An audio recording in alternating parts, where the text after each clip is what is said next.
ಇದರ ಪರಿಣಾಮವಾಗಿ ಬುದ್ಧಿಯು ಸರಿಯಾದ ನಿರ್ಣಯವನ್ನು ತೆಗೆದುಕೊಳ್ಳಲು ಸಮರ್ಥವಾಗುವುದಿಲ್ಲ. ಆಗ ವ್ಯಕ್ತಿಯು ಭ್ರಮಿತನಾಗಿ ಬಿಡುತ್ತಾನೆ. ಈ ಸ್ಥಿತಿಯನ್ನು ಸಾಮಾನ್ಯವಾಗಿ ಒತ್ತಡವೆಂದು ಕರೆಯುತ್ತಾರೆ.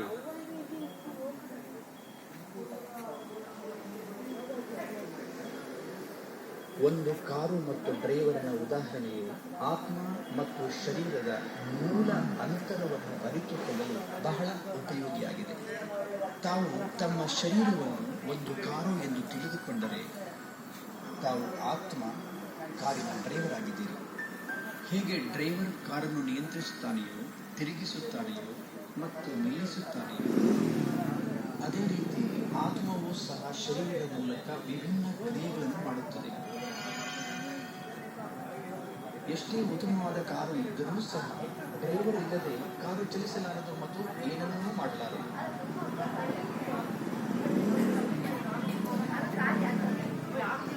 ಹೇಗೆ ಡ್ರೈವರ್ ಕಾರನ್ನು ನಿಯಂತ್ರಿಸುತ್ತಾನೆಯೋ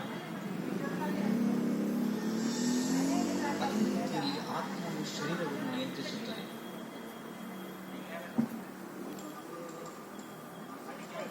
ನಾನು ಆತ್ಮನೇ ಗಂಟಲು, ಬಾಯಿ ಮತ್ತು ನಾಲಿಗೆಯ ಉಪಯೋಗವನ್ನು ಮಾತನಾಡಲಿಕ್ಕೆ ಬಳಸುತ್ತೇನೆ.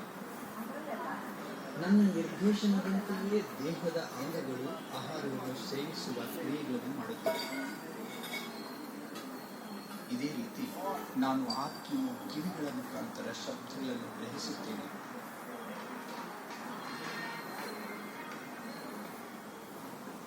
ನಾನು ಆತ್ಮನು ಚರ್ಮದ ಮುಖಾಂತರ ಅನುಭವ ಮಾಡುತ್ತೇನೆ. ನಾನು ಆತ್ಮ ಕಣ್ಣುಗಳ ಮುಖಾಂತರ ನೋಡುತ್ತೇನೆ. ಪ್ರತಿಯೊಂದು